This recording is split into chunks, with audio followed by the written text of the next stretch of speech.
You're listening to Discover Stories on Reimagine Radio, brought to you by the Vancouver Adapted Music Society. To learn more about accessible music programs and opportunities, please visit our website at VAMS.org. That's www.vams.org.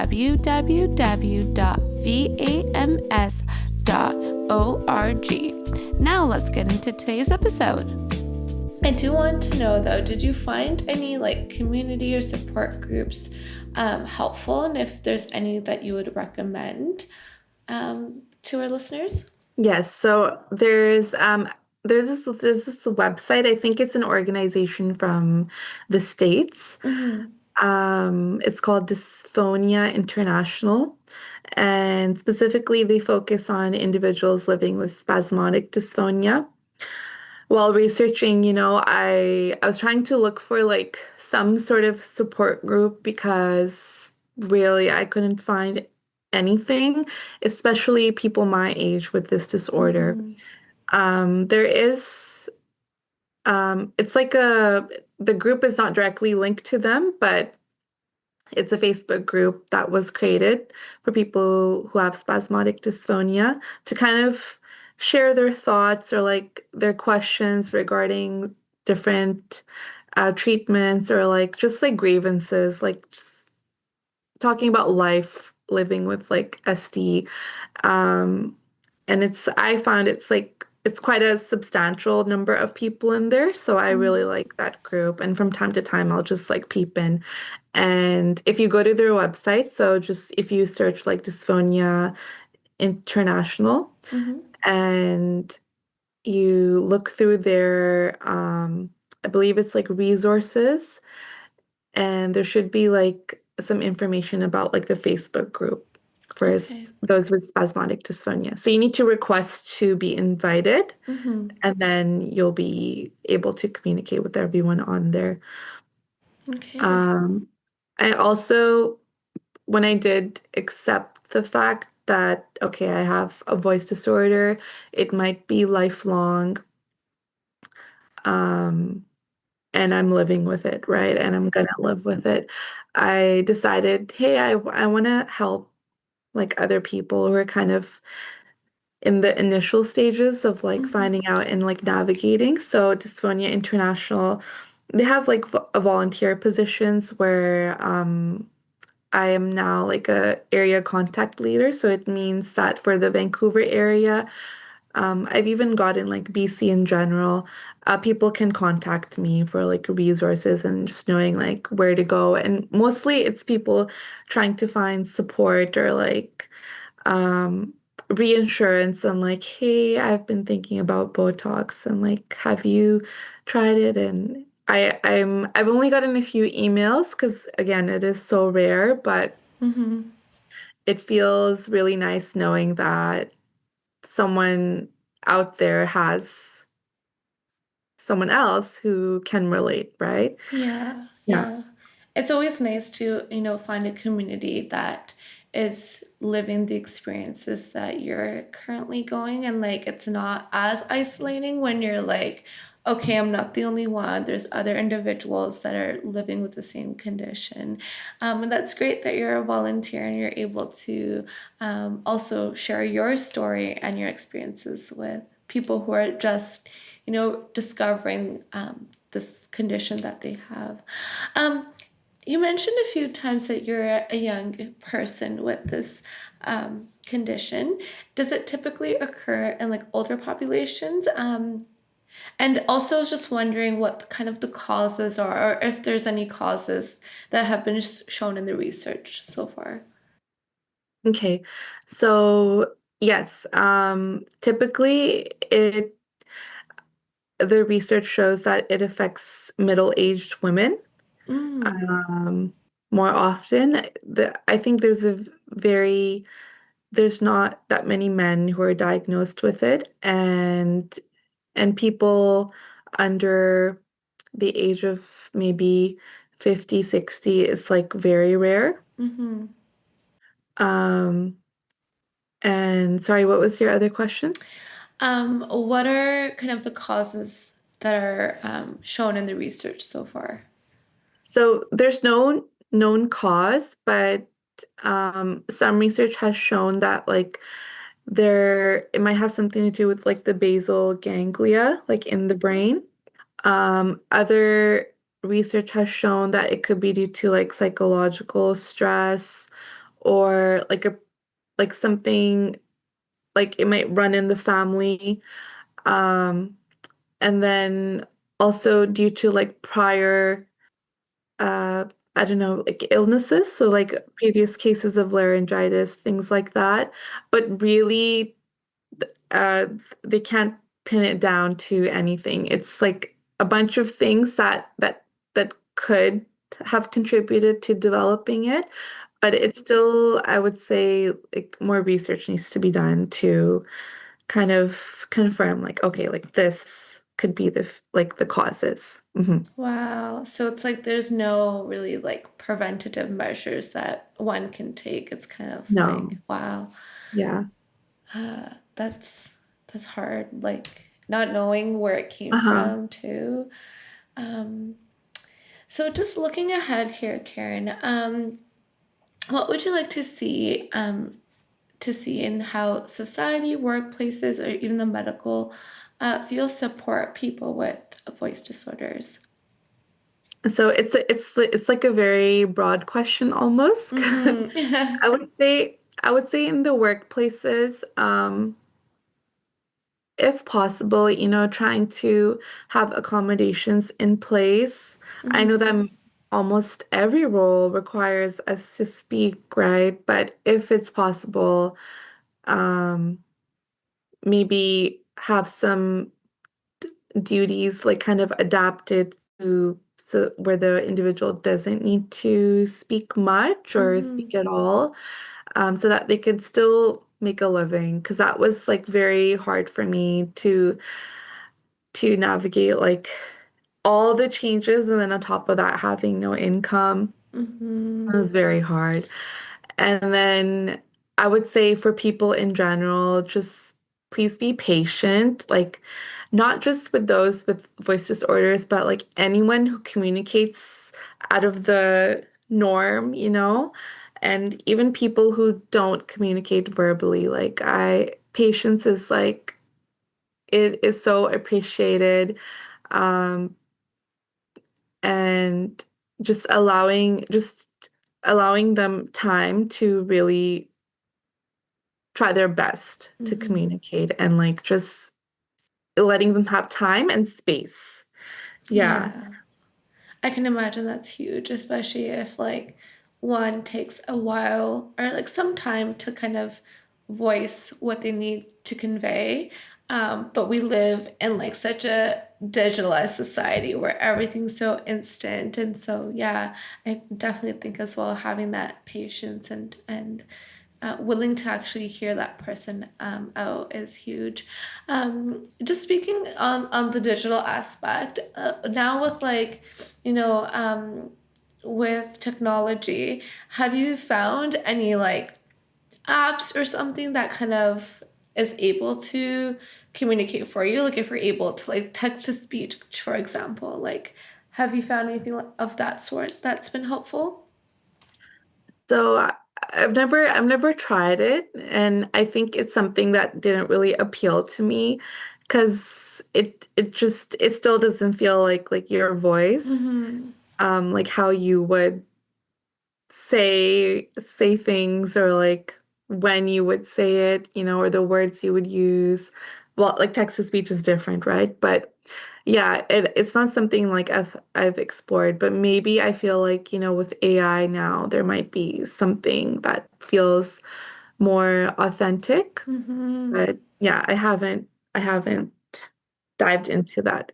Yeah, that's totally fair. I mean, yeah, it can sound pretty robotic and like less humane. So I can totally see like not having the appeal of using that. But yeah, I think like you said now with like AI development, that speech might be more closer to like the individual's voice. Mhm. But yeah, we'll Mhm. see what technology comes up with regarding just voice and like speech in general. Um, Well, is last couple of questions here. I know you talked a little bit about how um, just like people in general need to kind of be more patient, but is there anything else that listeners can do to better support friends, family, or anyone who has a voice disorder? I think the best way is just to ask the person, hey, like, how can I support you like during this time? Mm-hmm. Because everybody handles it differently. Everybody processes grief differently, loss, you know.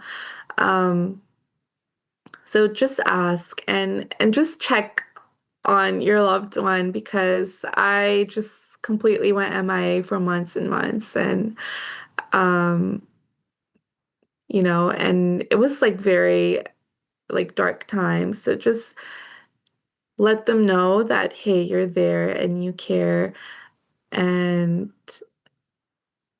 yeah, just I would say the biggest thing is like just to ask them because sometimes some people there's some things that they don't want to hear and it Mm-hmm. makes like kind of healing or just living with SD a bit harder. Yeah.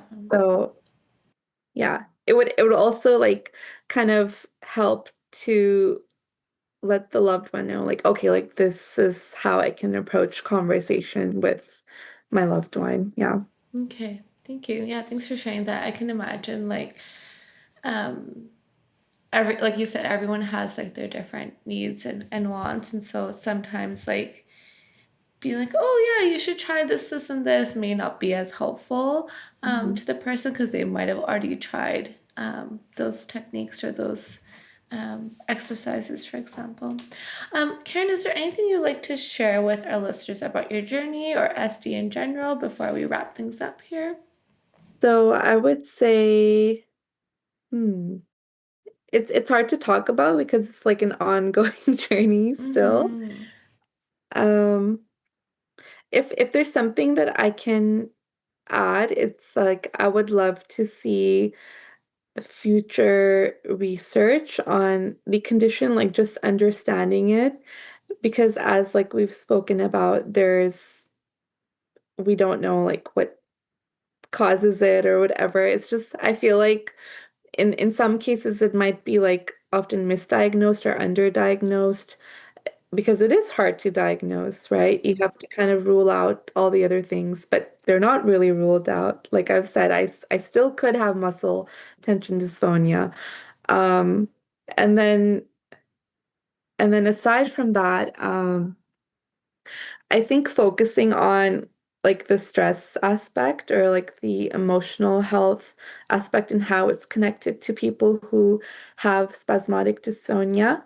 Um, while I was like, trying everything and anything under the sun, I came across I had like a separate Instagram for like um just writing out like my thoughts and stuff. And a lot of like speech language pathologists, like voice experts and like vocal coaches followed me on there. So that was interesting. But I came across this advertisement, and it was I'm forgetting her name, but um, sh a researcher from the US, from Mm-hmm. New York, I believe, who was trying to gather participants, people who had spasmodic dysphonia.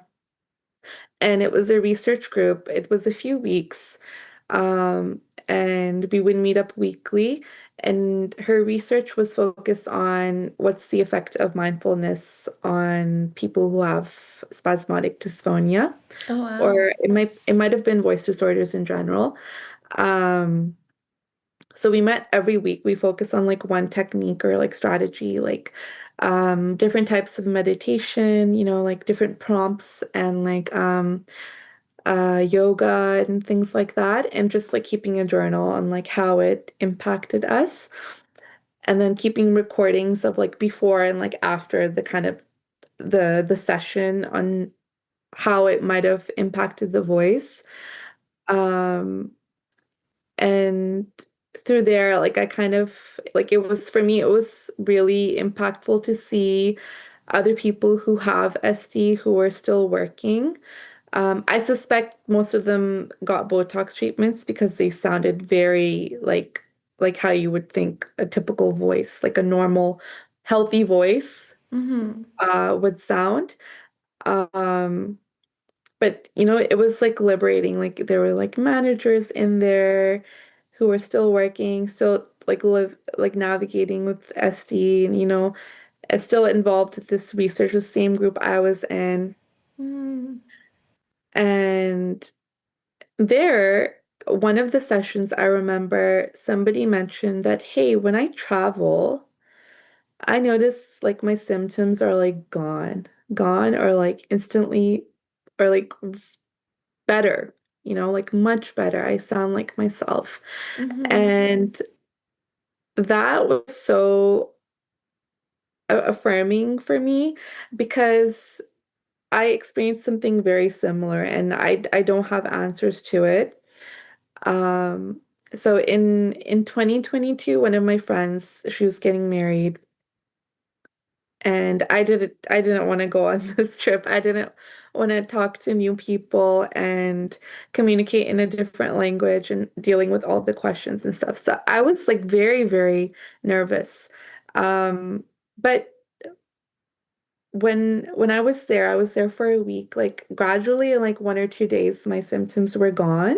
Oh, It wow. almost felt like a dream. Like I had my voice back. Um, so of course nobody asked me anything because I sounded like myself. And as soon as the time got back to like going home, like getting closer to Canada and like BC, like the symptoms were back, right? Mm-hmm. I did speak to my specialist about this, and she mentioned that, yeah, a lot of people with SD experience that because they're kind of like stress-free and like, they're more relaxed on vacation. Mm-hmm. But that was just that, like I feel like there's something to explore in that when how come like a change of environment or like, well, yeah, it is like the stress most likely, right? But like, Mm-hmm. what is it about it? Like, why is stress so impactful for some people and their symptoms just go away? Like, how can Mm-hmm. we mimic that or like what can we do? And what is the link like to the voice, right? Yeah, yeah.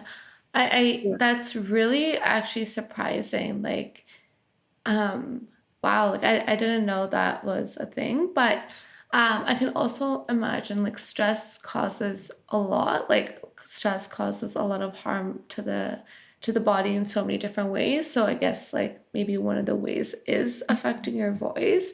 But you're right, like research behind that, and like maybe steps of how we can, like you said, replicate that Mhm. non-stress environment. Maybe even in like stages or like time periods where like you can experience that in your day to day, Mhm. it would be so impactful, because Yeah. realistically everyone cannot be on vacation all the time, Yeah. right? So yeah, like how to incorporate that in your daily life would be, yeah, that's wow, that's so cool. So I just want to mention something like I was only stress-free after I heard my voice improving. Before the fact, I was very, very nervous. In fact, a friend like even accompanied me because they thought like, hey, if you have any trouble communicating, like I'll be there. I'll kind of be your voice, right? Mm-hmm. But yeah, so it's something I guess I'll never have the answers to because I was very nervous. I did not want to be there or go there. Yeah. Um, but still, maybe the environment or something, there was something there. Um, yeah.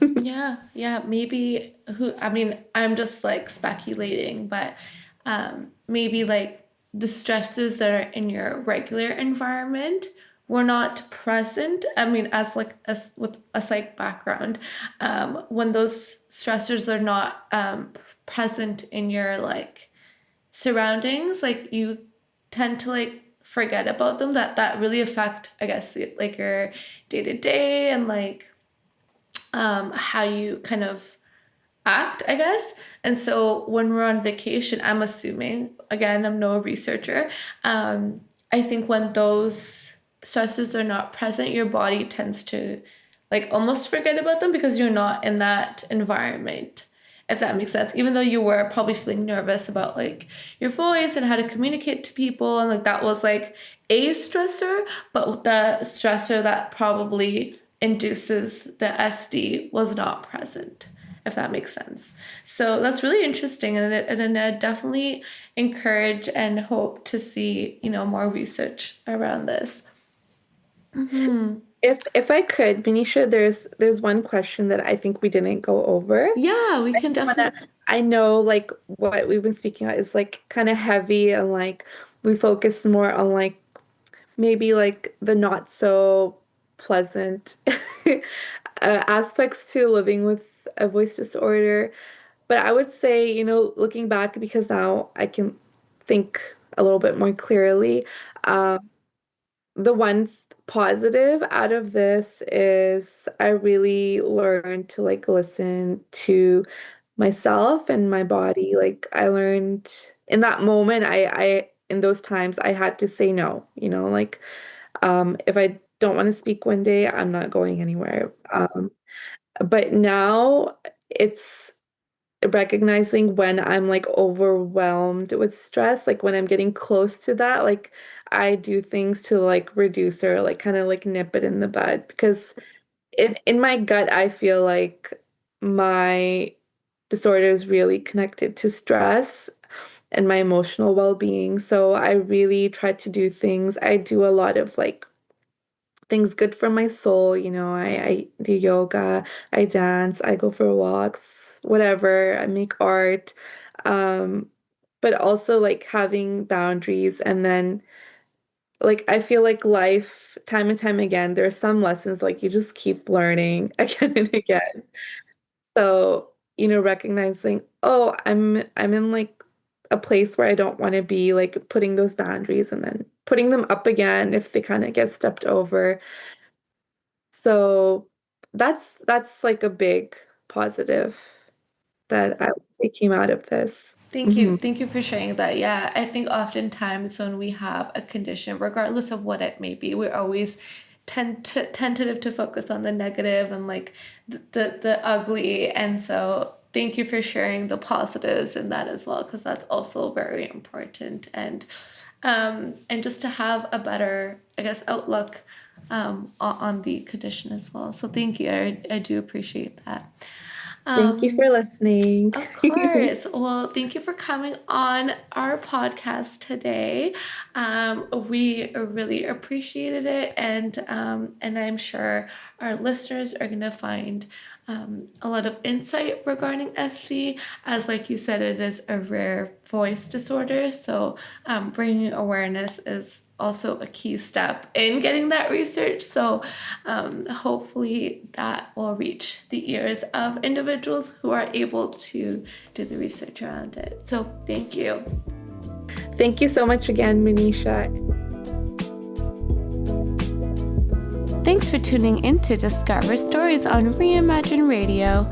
If you enjoy our content, please support us by subscribing to the YouTube channel or following us on Spotify.